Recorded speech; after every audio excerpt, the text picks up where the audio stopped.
Hello. Today we are going to quietly talk about George Orwell's novel, 1984. It is a rather heavy book, but today we are not going to rush.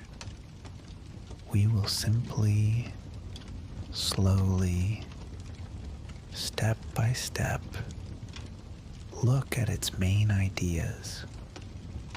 Imagine a world where a person is almost never truly alone. Not even at home. Not even in their own room. Someone may be watching. Their words may be checked. Their past may be changed. And their own memories may one day be called a mistake. And the most disturbing part is this. At first, a person resists. Then, they get used to it. And later, they may begin to doubt themselves. George Orwell wrote this novel as a warning, not only about politics, but also about human psychology, about fear, about power, about language, about memory, and about how easily a person can lose their freedom if they slowly stop protecting their right to think. So, make yourself comfortable.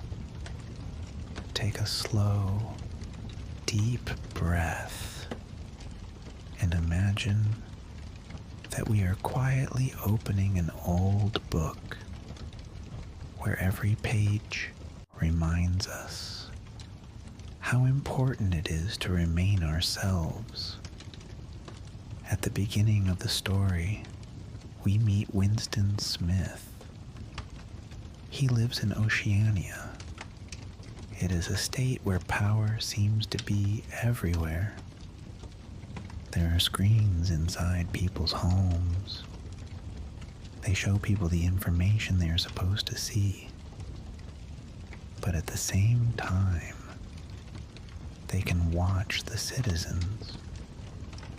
Winston works at the Ministry of Truth. The name sounds peaceful, even beautiful. But his work has nothing to do with preserving the truth. He changes old documents, newspapers, articles, predictions, past statements. If the government once said one thing and later something else happened, the old records are changed so that the past looks convenient. George Orwell shows us a very important idea here. Control over the present often begins with control over the past. If a person cannot check what happened yesterday, it becomes easier to force a certain version of today upon them. Imagine an old family photo album. Every day, someone removes one photograph, then another, and then someone tells you that those people never existed. At first you argue, then you begin to doubt yourself, and after many years, you may no longer know for certain what really happened. This is the kind of system Orwell presents in the novel. Winston begins to understand that something around him is deeply wrong, but he cannot speak openly about it. Even a facial expression can become dangerous. A person must constantly watch themselves. from a practical point of view. This part of the book reminds us how important independent sources of information can be. If we receive everything from only one place, we may be shown only one version of reality. Orwell also gives us another warning. Open lies are dangerous, but sometimes it is even more dangerous when people stop remembering that another version of events ever existed. In the next part, Winston begins keeping personal notes. To a modern person, this may seem like an ordinary thing, but in his world, even a private diary becomes a serious risk. He writes down thoughts that cannot be spoken aloud, and this is important. Winston is trying to protect even the smallest space that belongs only to him. George Orwell shows us that freedom does not always begin with a great action. Sometimes it begins with the simple ability to honestly say to yourself, I see what is happening this way, but in the world of the novel, people are constantly taught that their own feelings cannot be trusted. If everyone around you repeats the same official version, you may slowly begin to doubt yourself. Imagine several people all telling you at the same time that you remember an important conversation incorrectly. If you did not write down the details, if you did not keep any evidence, after some time, you may even begin to doubt your own memory. Orwell warns us that control over information can slowly become control over a person's inner world. The practical lesson for us is quite simple. It can be useful to keep your own records, to check important facts, to compare different sources, and sometimes to ask yourself a quiet question. Do I really think this?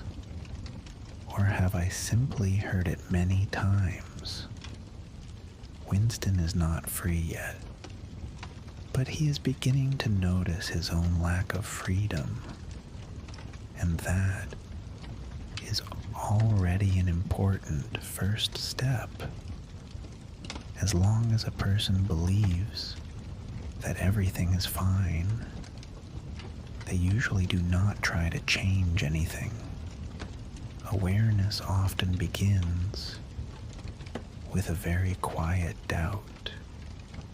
Julia enters Winston's life, and their relationship becomes more than just a personal story. It becomes a way for him to feel like a living human being again. In Oceania, the government tries to control even close relationships. Love, trust, personal attachment. All of these can create a connection that the state finds difficult to control. George Orwell shows us that a totalitarian system does not fear only political resistance. It may also fear ordinary human closeness. Why? Because a real relationship creates a space where a person can simply be themselves. There, they can speak without official slogans. They can feel without permission. they can remember something of their own. Winston and Julia try to find such a space. For them, it becomes almost like a separate world. But there is an important practical lesson here. Personal relationships can be a source of strength. However, they cannot always protect a person from a larger system. Sometimes we think that if we have someone close to us, then no outside circumstances can truly hurt us. But Orwell presents a more complicated picture. A system that wants complete control may even try to destroy trust between people. That is why the novel reminds us of the value of real communication. Conversations where you do not have to play a role. Friendships where you can admit your doubts. Relationships where you do not have to constantly prove that you are right. Orwell seems to say that a person needs more than physical freedom. They also need a place where their inner world is not under constant control. Winston continues working at the Ministry of Truth. His job seems strange, but it follows a very clear logic. He receives old materials, then he changes them, so they match the party's new position. If a promise was not fulfilled, the old information is changed. If a former ally becomes an enemy, past documents are rewritten. If statistics look uncomfortable, the numbers are corrected. George Orwell shows us the danger of a system where truth depends on the current order. Imagine a map that is redrawn every day. Today, one city is in the north. Tomorrow, it is in the south. And if you notice the difference, you are told that you simply remember the map incorrectly.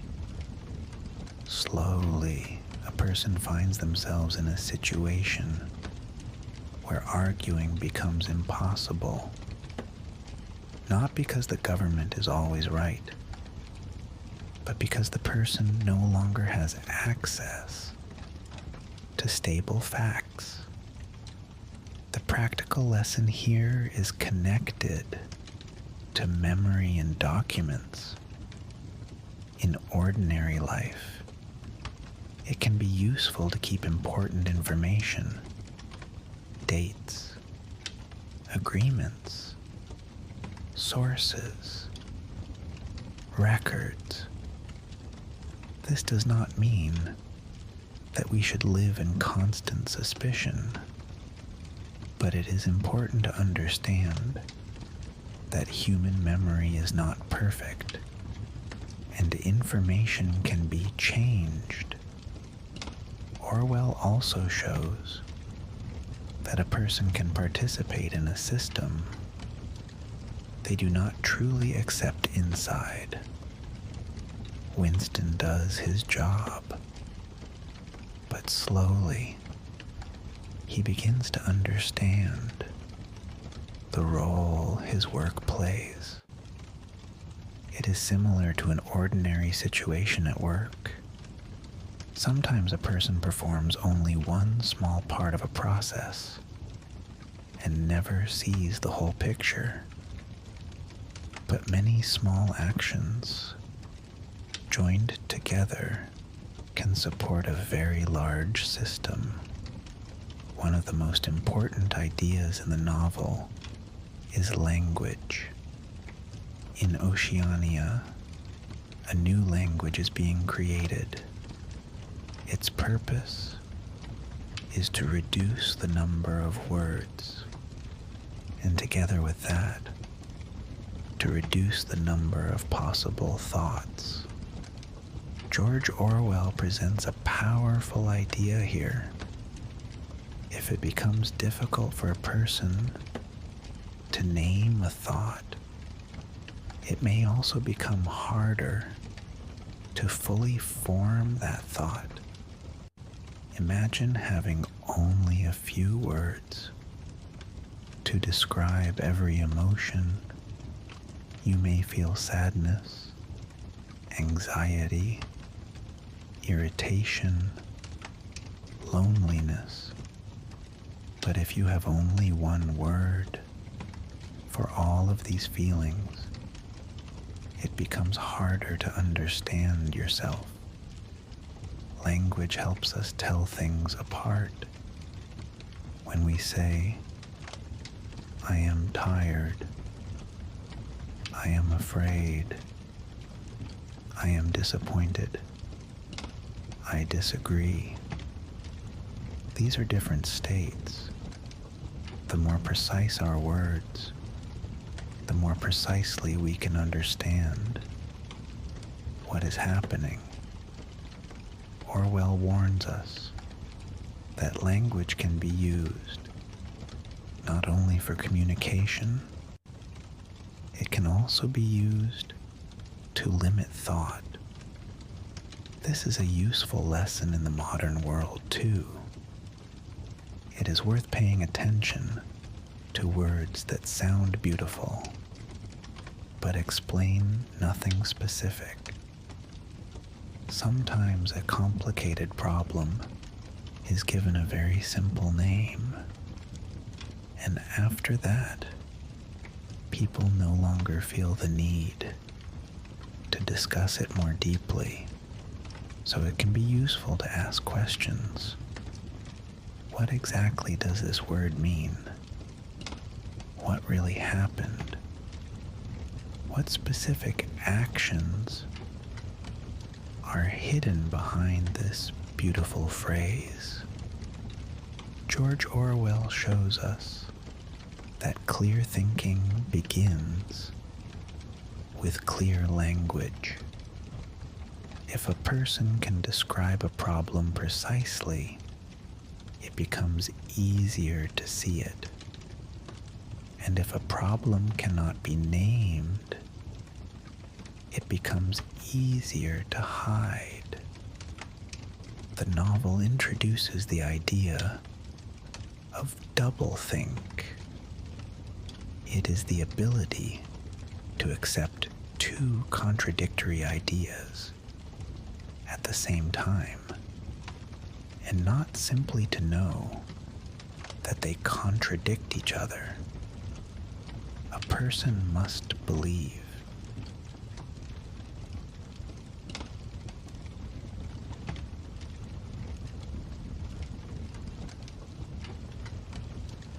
that both ideas are correct. At first, this seems impossible, but in ordinary life, we sometimes see similar patterns. For example, a person may say, I value freedom, and then support rules that take freedom away from others. Or they may say, I always check the facts, and then accept information only because it agrees with their existing beliefs.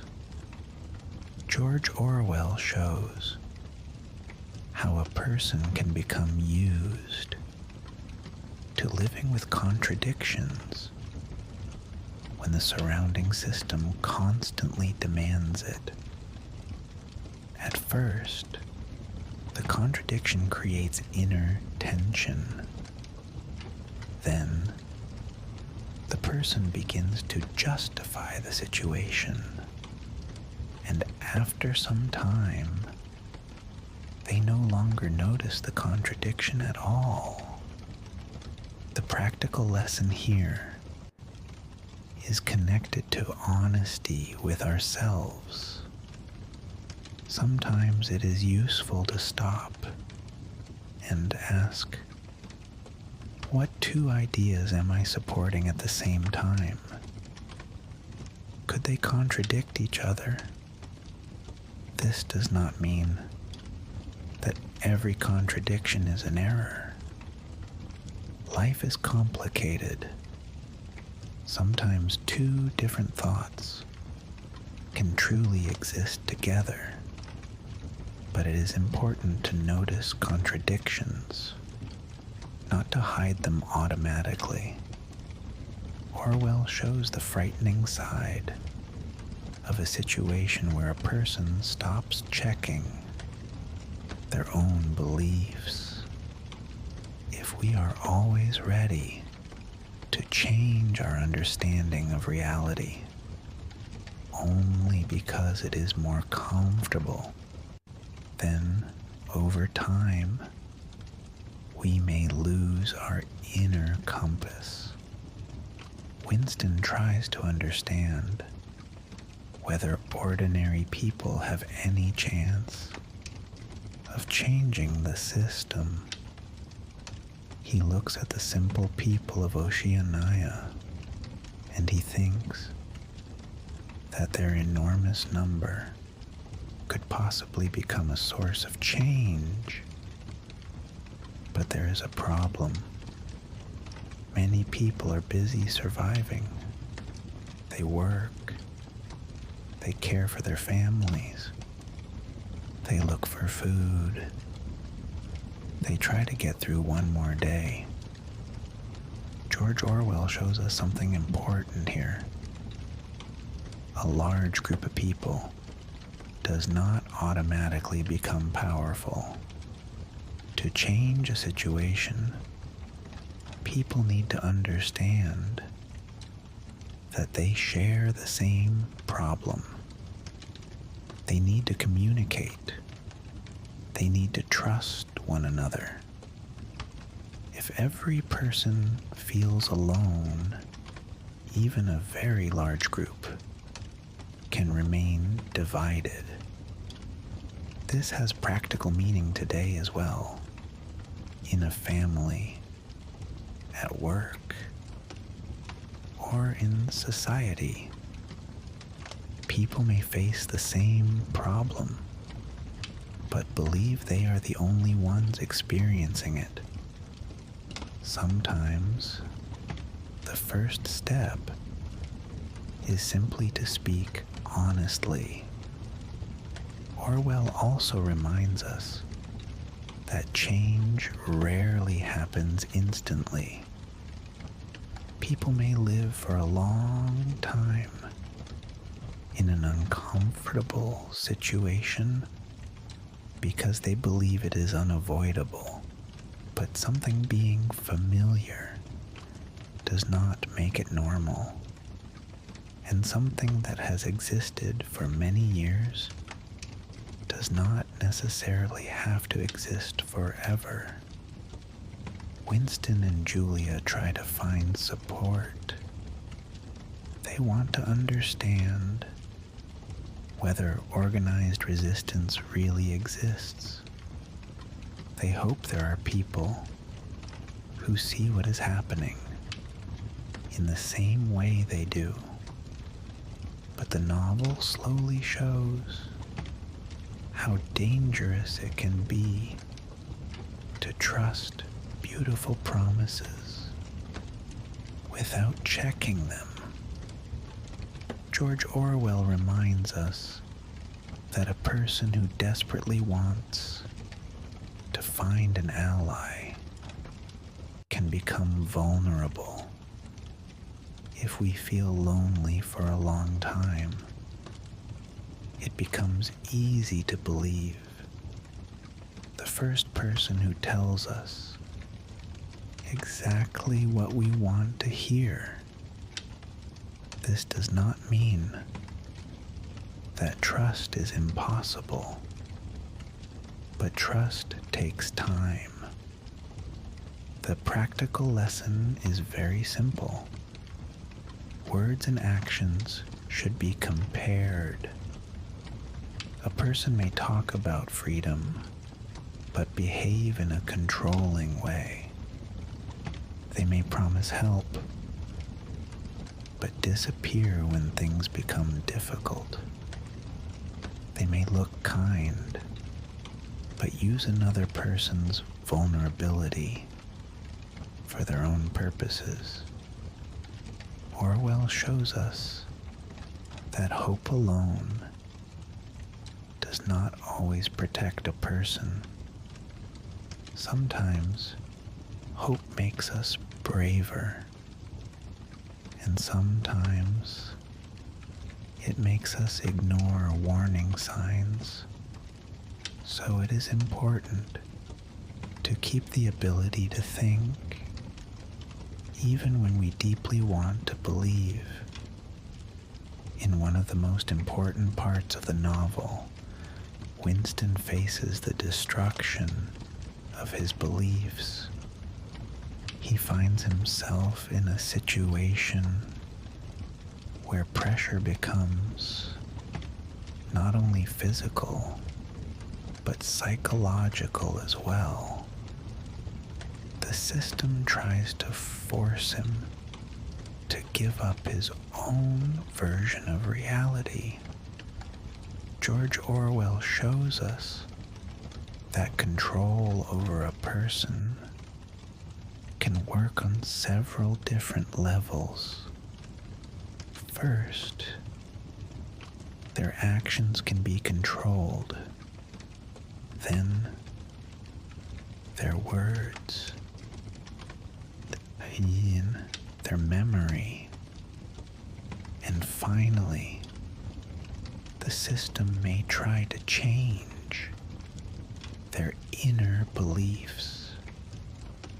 This is one of the darkest ideas in the book. A person may say what others want them to say, but that does not necessarily mean they truly believe it.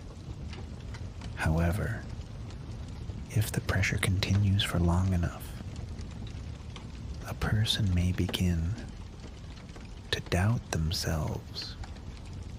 In ordinary life, we can also encounter softer versions of this kind of pressure.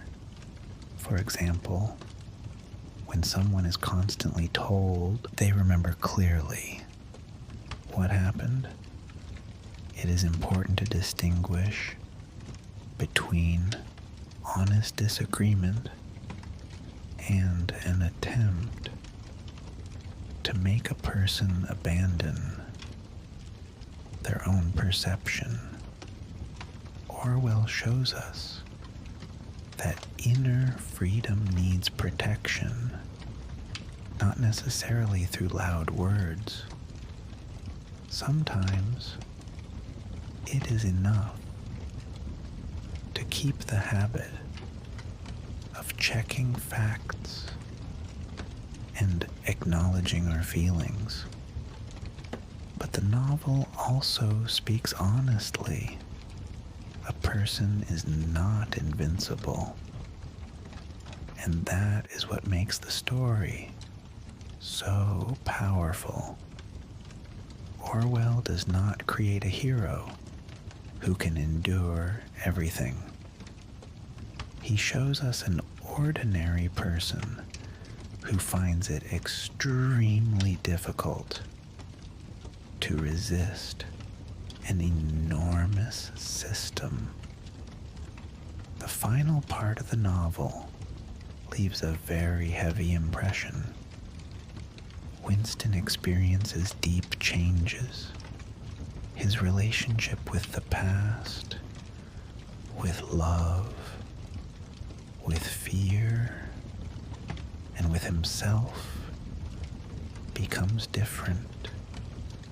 George Orwell shows us that the strongest form of control is not the kind that simply forces a person to pretend. The strongest control is when a person begins to sincerely believe something they once considered false. This idea sounds especially frightening because it is not only about politics, it is also about human psychology. If a person repeats the same thought again and again, if the people around them support it, and if doubt is punished, their way of thinking may slowly change. The practical lesson here is the importance of keeping some inner distance.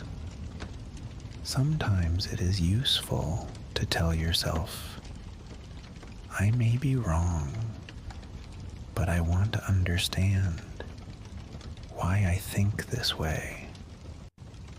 This helps us avoid turning every belief into an absolute truth. Orwell also reminds us that freedom is not automatic. It must be protected. We need to ask questions, remember the past, protect language, talk with other people, and avoid giving one source complete control over our information. The ending of the novel shows the price of total control. When a person loses the right to think, remember, and feel independently, their outer life may continue, but their inner freedom slowly disappears. And perhaps this is the most frightening warning the book gives us. The main lesson of 1984 is that freedom begins with the ability to think independently. George Orwell shows us how important facts are. If the past can be rewritten at any moment, it becomes difficult to understand the present. The second lesson is that language matters. The more precisely we can describe our thoughts and feelings, the harder it becomes for others to manipulate us. The third lesson is that we should not automatically believe only one version of events. It is useful to compare sources, check information, and keep important records. The fourth lesson is that relationships between people matter. Real friendship and trust can help a person avoid feeling completely alone. The fifth lesson is that we should notice contradictions. If we say one thing but support the opposite, it may be worth stopping and thinking. And there is one more important lesson. Freedom rarely disappears in a single day. More often, it becomes smaller, little by little. A person gets used to small restrictions, then larger ones, and one day they realize they no longer remember what life was like before. So it can be useful from time to time to ask yourself simple questions. What do I really think? How do I know this? Can I calmly change my mind? Am I allowed to disagree? These questions sound simple, but sometimes they are exactly what helps us protect our inner independence. 1984 by George Orwell is not only a dark story about the future, it is a warning about what can happen when people stop checking information, stop asking questions, and stop protecting their own ability to think. The book reminds us that freedom is not only the ability to go outside or say aloud whatever we want. Freedom is also the ability to remember, to feel, to doubt, to change our minds by our own choice. Orwell does not offer a simple solution, and perhaps that is exactly why the book remains so important. It does not tell us, be certain that you are always right. Instead, it seems to offer a quieter message. Keep the ability to think. Do not accept every ready-made version of the world without questions. Protect